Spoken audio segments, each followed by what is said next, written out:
descobrindo o infinito. Eu nasci quando se comemorava exatamente 300 anos da morte de Galileu. Era um estudante preguiçoso e aos 9 anos fui considerado o pior aluno da turma, mas sempre me interessei em saber como as coisas funcionam. Aos 20 anos de idade estava formado em física. Aos 21 anos, porém, fui diagnosticado com esclerose lateral amiotrófica, uma rara doença degenerativa que vai paralisando os músculos do corpo.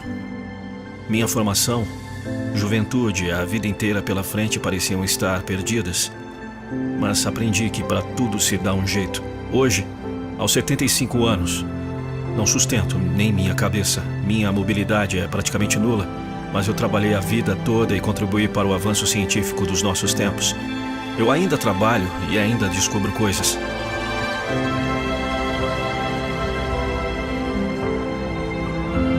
Eu sou Stephen Hawking.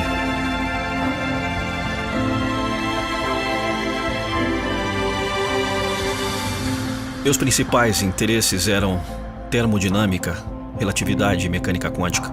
Obtive o doutorado aos 24 anos na Trinity Hall, em Cambridge, de onde sou membro honorário. Tornei-me um pesquisador e aos 29 anos, em 1971, junto com Roger Penrose, provei o primeiro de muitos teoremas de singularidade no espaço-tempo. Esse trabalho é conhecido como Teoremas de Hawking-Penrose. Em 1973, entrei para o Departamento de Matemática Aplicada e Física Teórica. Em 1974, calculei o efeito dos buracos negros, estudo que ficou conhecido como radiação Hawking. Participei dos primeiros desenvolvimentos da teoria da inflação cósmica. Entre 1979 e 2009, ocupei o posto de professor lucasiano de matemática, cátedra que pertencera a Sir Isaac Newton. Ainda sou professor lucasiano emérito da Universidade de Cambridge.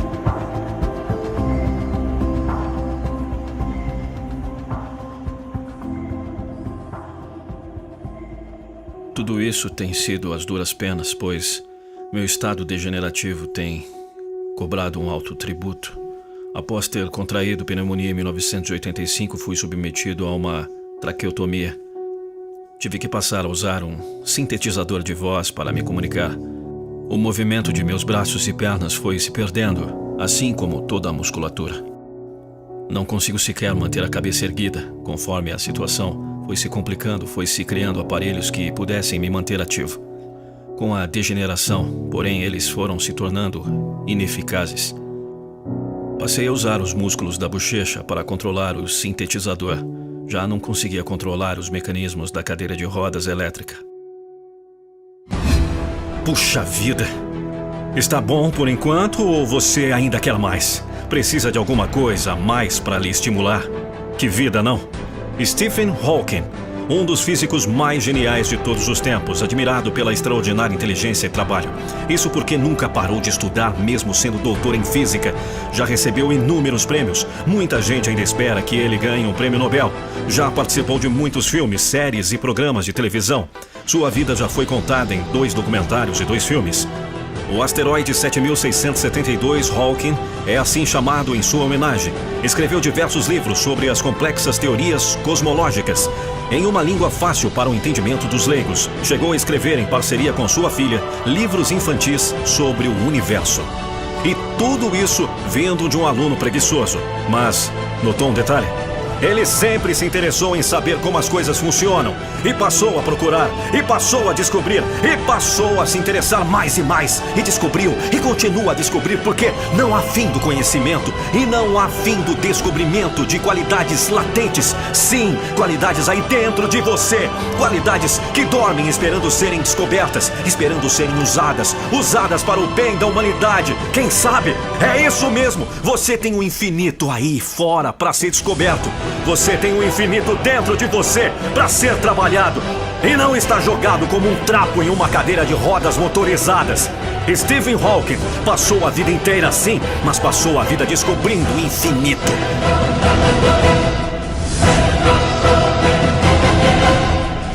Então, pelo amor de Deus, não me venha com desculpas! Sabe por quê? Você também pode!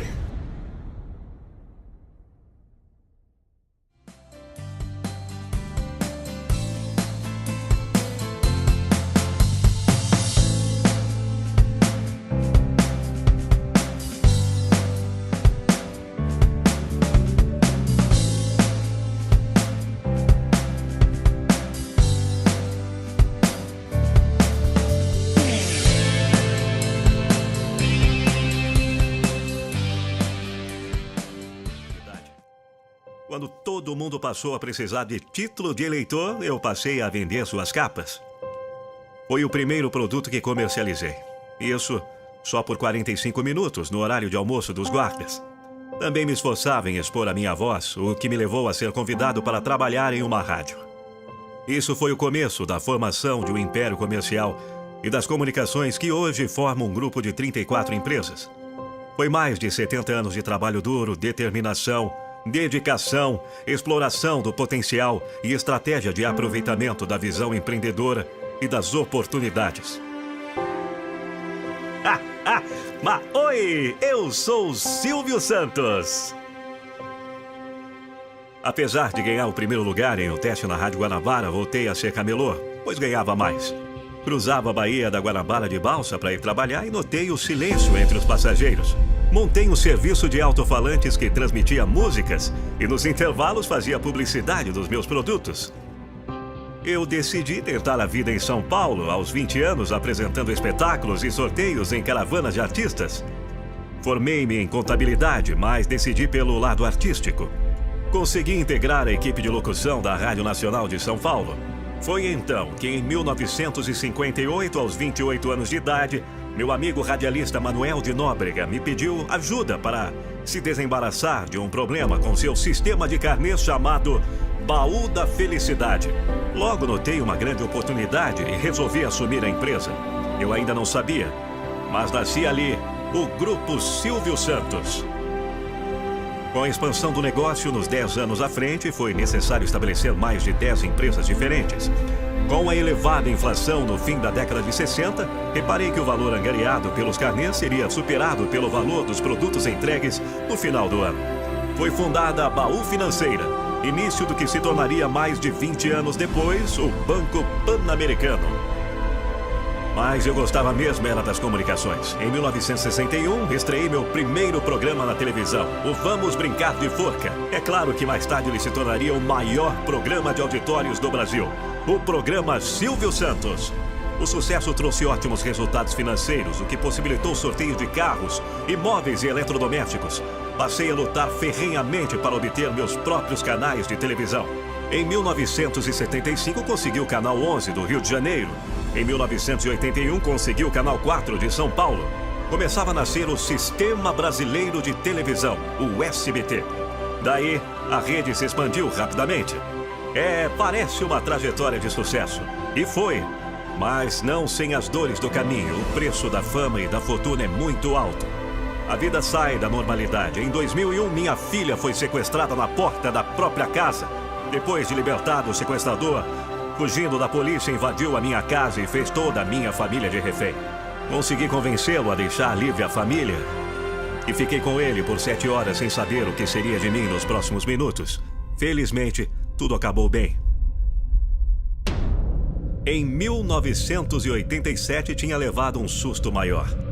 Com problemas na voz, houve suspeita de câncer na garganta. O quase desespero me tomou conta.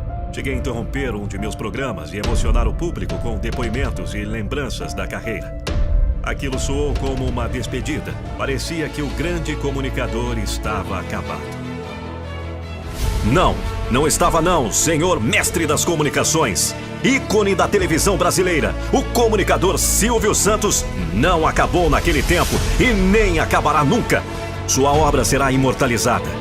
E que obra gigantesca! O homem que foi de camelô a bilionário, de camelô a quase presidente da República, e provavelmente o teria sido, não fosse a sua candidatura impugnada.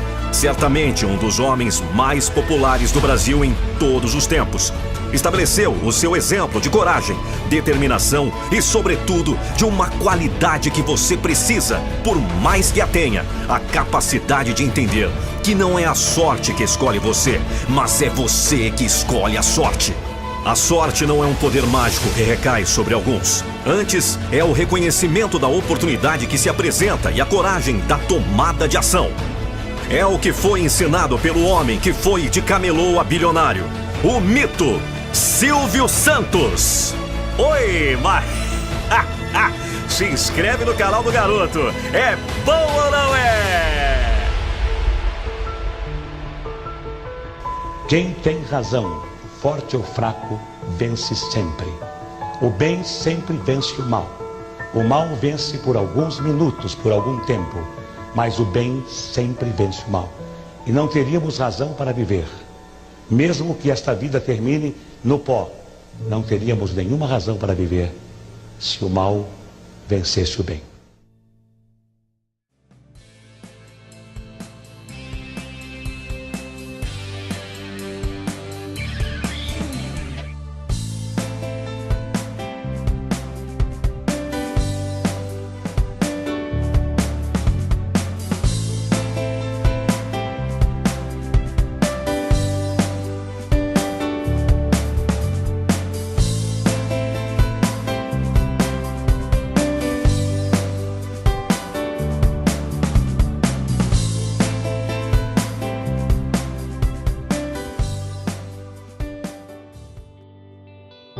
Michael Jackson teve tudo para ser um dos tantos improdutivos que choram pela vida fora a desfiar seu cordão de traumas.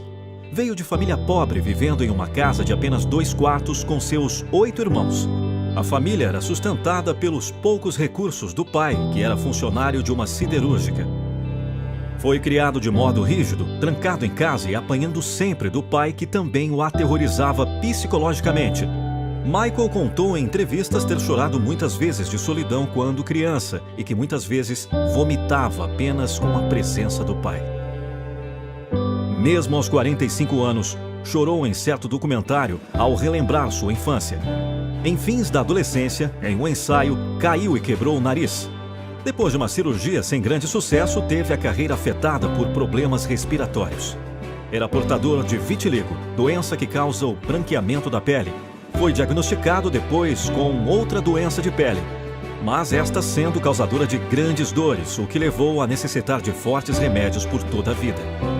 Como se não bastasse, foi acusado de abuso de menores e teve de responder a processos. Sua vida foi marcada por excentricidades e foi sempre criticado por diversas atitudes estranhas. Por que essa personalidade é motivadora? Bem, imagine o astro na adolescência, naquela vida difícil, juntar suas dores e mágoas e direcionar tudo para o sucesso. Escute Got to Be There, Dean ou Music and Me. O que acha? Esse foi o começo do que levou o rapaz a ser o artista mais premiado do mundo, acumulando centenas de prêmios. Apenas Grammy, o chamado Oscar da música, foram mais de 30 indicações, conquistando grande parte deles. Foi o artista que alcançou a maior fortuna do mundo em todos os tempos. Ele foi o maior artista de todos, o único a vender 1,5 bilhão de gravações. Ele foi cantor, compositor, dançarino, produtor, empresário, arranjador vocal, filantropo, pacifista e ativista. Foi citado como a pessoa mais famosa e conhecida do mundo. Sua influência atravessou gerações e mudou até a postura americana com relação aos afro-americanos, chegando ao ponto de ter um deles na presidência dos Estados Unidos. A mensagem é clara: você é imperfeito, você comete falhas. Você é humano e sofre os males do mundo. Mas não precisa permitir que nada, absolutamente nada, o afete. Direcione o poder de sua dor para a realização dos seus objetivos. Faça o que fizer melhor. Deixe as suas falhas no esquecimento. Deixe as críticas calarem na boca de quem critica e não nos seus ouvidos. Seja o melhor profissional em qualquer profissão. De Michael Jackson ficou o recado. As controvérsias passaram, mas o melhor dele ficou. Deixe que fique o melhor de você.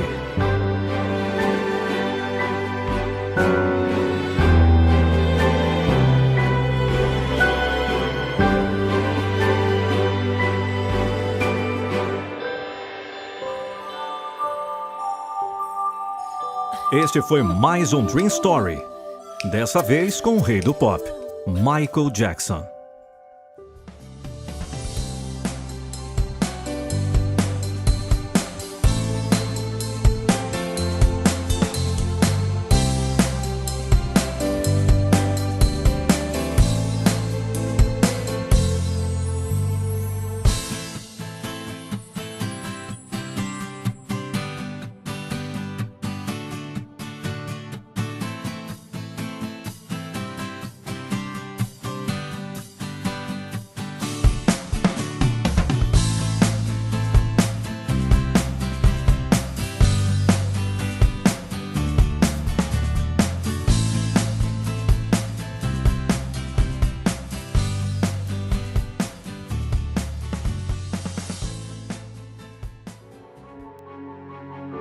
Henry Ford era uma verdadeira lenda viva. Fundador da Ford Motors e fomentador da técnica de linha de montagem de produção em massa, Henry Ford tinha pouca escolaridade. Ele não foi um homem dotado de educação, mas ainda assim se mostrou um homem com uma mentalidade de mestre, um gênio que deixou o seu tesouro em palavras. Henry Ford disse: "Eu acredito que Deus está a gerir os assuntos e que Ele não precisa de nenhum conselho meu. Com Deus no comando, eu acredito que tudo vai dar certo no final, então não há motivos para me preocupar." A vida é uma série de experiências e cada um nos torna maior, embora seja difícil de perceber isso. A explicação é que o mundo foi construído para desenvolver o caráter. Por isso, temos que aprender que os contratempos e tristezas que enfrentamos nos ajudam a marchar em frente. O presidente mundial da Renault, o brasileiro Carlos Ghosn, o homem que tirou a Nissan da falência e é considerado o Henry Ford do século XXI, diz o seguinte: "A única coisa que faz a diferença é a motivação. Se você perder a motivação, aos poucos você perde tudo." O próprio pensamento de Henry Ford nos traz à tona a importância do caminho que escolhemos, com foco em motivação e atitude, quando disse: "Se você pensa que pode ou pensa que não pode, você também está certo." Henry Ford foi um empreendedor, fundador da Ford Motor Company, autor dos livros Minha Filosofia de Indústria e Minha Vida e Minha Obra, e o primeiro empresário a aplicar a montagem em série de forma a produzir em massa automóveis em menos tempo e a um menor custo. A ele é atribuído o Fordismo, isso é, a produção em grande quantidade de automóveis a baixo custo por meio da utilização do artifício conhecido como linha de montagem, o qual tinha condições de fabricar um carro a cada 98 minutos, além dos altos salários oferecidos a seus operários. Ford iniciou sua trajetória com motores, digamos assim, na fazenda de seu pai. Ele era responsável pelos reparos das máquinas da fazenda, mostrava muita habilidade para inovar e sua principal intenção era observar o funcionamento mecânico das máquinas e equipamentos. Ford era um verdadeiro gênio desde cedo. A vida na fazenda era difícil, exigia serviços pesados feitos à mão. Por causa disso, desde menino, Ford já demonstrava o interesse em diminuir o trabalho manual com o uso de máquinas. As ideias de Henry Ford modificaram todo o pensamento da época. Foi através delas que se desenvolveu a mecânica do trabalho, produção em massa, padronização do maquinário e do equipamento e, por consequência, dos produtos. Forte segregação do trabalho manual em relação ao trabalho braçal. O operário não precisava pensar apenas como fazer seu trabalho, mas efetuá-lo com o mínimo de movimentação possível. Henry Ford faleceu em 7 de abril de 1947. Encontra-se sepultado no cemitério de Detroit, condado de Wayne, Michigan, nos Estados Unidos.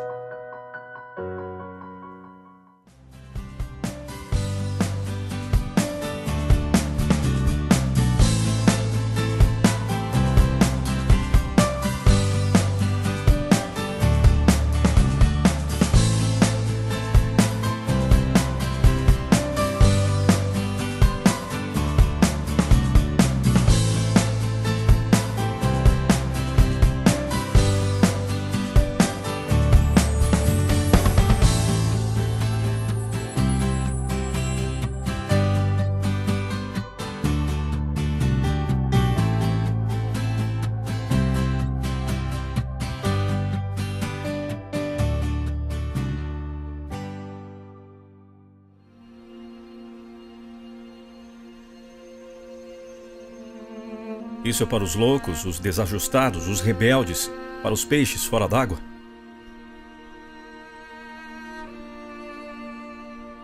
Isso é para aqueles que veem as coisas de forma diferente.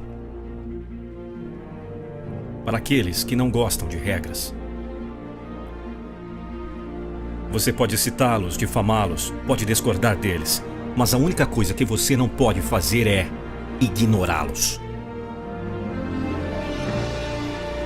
Porque eles transformam as coisas, eles mudam, inventam. Eles impulsionam a raça humana para frente.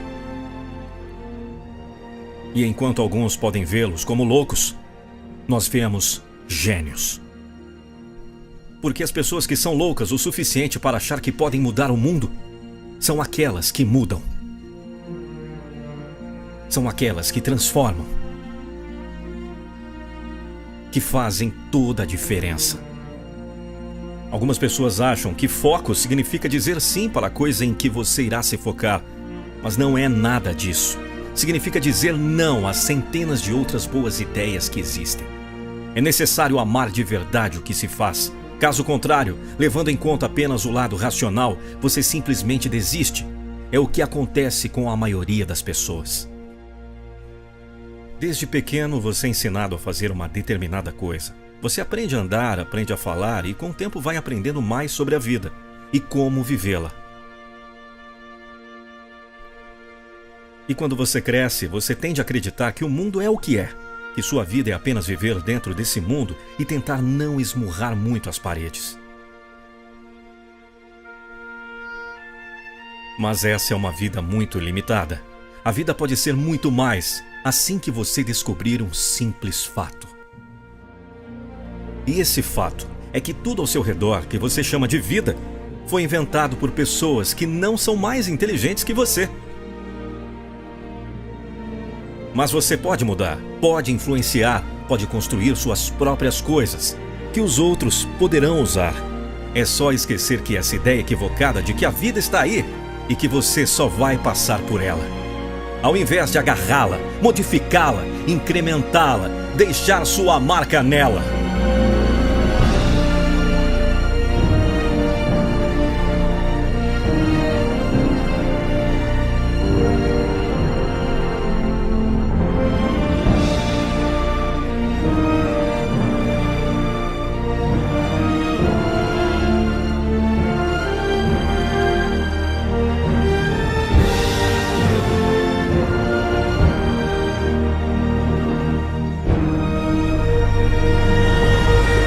Uma homenagem ao criador de tudo isso, Steve Jobs.